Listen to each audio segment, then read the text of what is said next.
That is way too accurate. Like, that is spot on.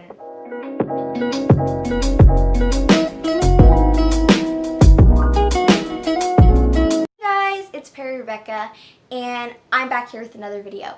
In this video, we are going to be talking about tarot cards, all about them, how to use them, and basically just all about tarot cards. So make sure to like and subscribe if you're new. And also, if you're new, this is going to be episode 3 of my Sachets and Shadows series. If you guys are new and you would like to check out episode 1 and 2, which I highly recommend you do, I will link those down below in the description for you to watch. If you watch those 2 first, this video will probably make a lot more sense for you, because I try to do it in them in order of least to most magical ability, but I just recommend watching the other 2 videos before you watch this one. Anyway, let's get started. So, starting off with the first question. What are tarot cards? Tarot cards are a form of divination, and they are widely used around the globe to find insightful answers to questions. Tarot cards are a form of divination, which basically just means telling the future, and it's one of the 2 most widely known and used forms of divination. The other form is scrying, and that's basically just like trying to see the future in a black mirror or a scrying bowl, which is just like a bowl filled with water. But today's focus is not on scrying, it's on tarot cards. So, tarot cards, in my opinion, I'm pretty sure are the most widely used form of divination. So one of the biggest misconceptions of tarot is that it's used to tell the future. No, it's not. It's under the category of divination, but I don't believe that they should be used to tell the future. I believe that they should just be used to provide answers, insightful answers to questions. So instead of asking it, like, for example, if sometimes I'll do readings for my parents and friends, and some of them will sometimes ask something like, does blah blah blah love me? I try to get them to rephrase a does question as a how question. So you're not trying to find out what the other person's doing, but instead what you can do to get that other person to do what you want. I'm not making any sense, but I'm going to provide an example. So instead of saying, does blah blah blah like me, say, how can I get blah blah blah to like me? And I find that if you ask how questions, the cards will give you a more insightful answer and a better answer to what you should do. Next, we're going to move on to the next question. How can I use tarot cards? So there's a lot of steps to this, and I'm not going to explain all of that, but I'm just going to explain more on the side of what they are and how the different types of cards instead of how to use them. But I'll go into that also later. So tarot has the major arcana, which are the major cards such as the sun, the moon, and death. I don't know, those are 3 cards on the top of my head.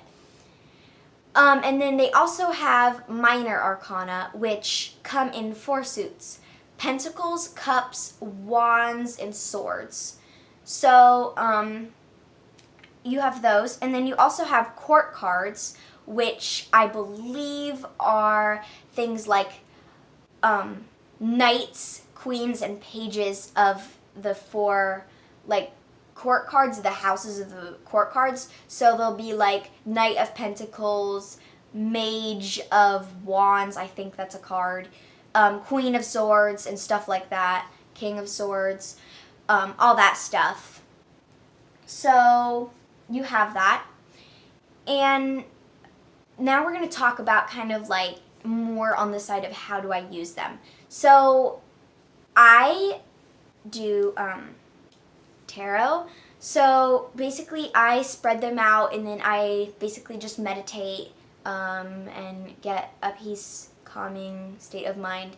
If I'm doing it with another person, I'll ask them to do the same, and I'll just tell them to like let go of all their thoughts, but only keep onto one thought, their question that they have. And then I like imagine this whole thing of like me like being rooted to the ground, being energized with power. And then sometimes basically when you do readings, you will spread out the cards and you'll be like, oh my gosh, that is way too accurate. Like, that is spot on. And then other times you'll do readings and you'd be like, what? That doesn't really make sense. So the reason for the not making sense readings is maybe sometimes you or the other person is carrying negative energy, or one of you guys is doubting the tarot cards. They don't like doubt or negative energy. So I actually have a cleansing spray. Like I said, if you watch the previous videos, this one would make more sense. But I showed it in part 2 of making luck sachets, and I explained the recipes for that. So before I do a reading, I always like to spray down the area, get rid of all the negative energy in that area before I do a reading. So yeah. And then lastly, we're going to talk about how to get the cards, and also the difference between oracle cards and tarot cards. So the first thing we're going to talk about is how to get the cards. You can find tarot cards at almost any metaphysical store. I have one like pretty close to me called the Bodhi Tree. Not sponsored by them, totally. No, not sponsored by them. Anyway, I got my tarot cards there. I actually do have tarot cards. This pack is Llewellyn's Classic Tarot, and it shows a picture of the Fool card. This is the Fool card.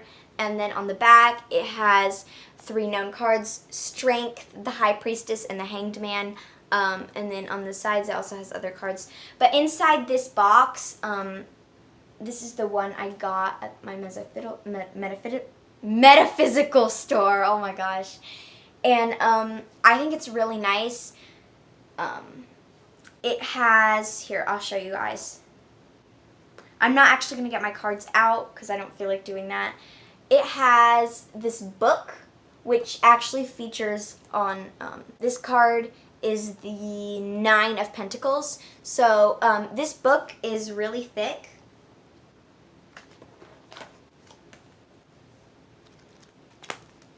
And it's all about how to read tarot and like all the meanings of the card and reversed cards. And then obviously, I kind of need to hold them in. This is my tarot deck, and there's like a lot more cards than just 2. There is 79 cards, I think, and they all have like different meanings. So they're really unique. I'm just gonna package this back up. And then, so yeah, they also, okay, I am kind of warning some people who want to get tarot cards, because they can be a little bit on the pricey end. So make sure that if you're going to get tarot cards, you might want to really want them before you go and buy them, because customized like special style tarot cards can be up to like $50, I think. Really expensive. Now I got mine for a little bit less than that, but not like too much less than that. It was still pretty pricey. So if you guys want to get a tarot reading, but you don't want to actually buy tarot cards, you always have me. So on a live stream, I don't know, I was thinking about, like, this is just an idea I had. I was thinking about like doing tarot readings for my fans. If you get like a little sticker, I think you can buy stickers on my live streams now. So if you buy like probably like a couple stickers, I don't know, I haven't really thought this through yet, but maybe if you like buy stickers, I'll give you guys a tarot reading. Let me know in the comments if you maybe want that. But yeah, that's just a suggestion. I do want to help people out if they want to get readings. And I need practice. So, yeah. And then the last thing that I'm going to answer is the difference between oracle cards and tarot cards. Okay, so tarot cards are a deck that consists of, let's see if I can find it on the box. Okay, I'm totally not trying to cheat. 78 cards. Okay, Tarot is a deck of 78 cards that all have different pictures and different meanings. And they're they're pretty broad pictures, and they can be used for a lot of questions. Oracle cards usually have around 40 to 45 cards in a deck, and they're more specific. Like at my metaphysical store, the Bodhi Tree, they had tarot cards, but they also had oracle cards. Oracle cards are, I think, half the price of tarot cards, but also you can only use them for a certain thing. So I saw one like communicating with the Fae. The Fae are just basically fairies. I was thinking about that one, but I wanted to use cards for like many different things, so I chose tarot cards. But oracle cards are basically just more like defined versions of tarot cards. So let's say you needed help with love. You could get like a love oracle deck, and instead of having to learn all the meanings that you need to learn of tarot cards, you would just be able to literally pick a card and it could tell you what to do with your love life. So I think oracle is a lot easier to do than tarot, but yeah, it's your guys' choice whether you want to do oracle or tarot cards. So anyway, thank you guys for watching. I think it's time to wrap it up probably. I need to get editing this video. Anyway, thank you guys for watching and have a fantastic day. Bye!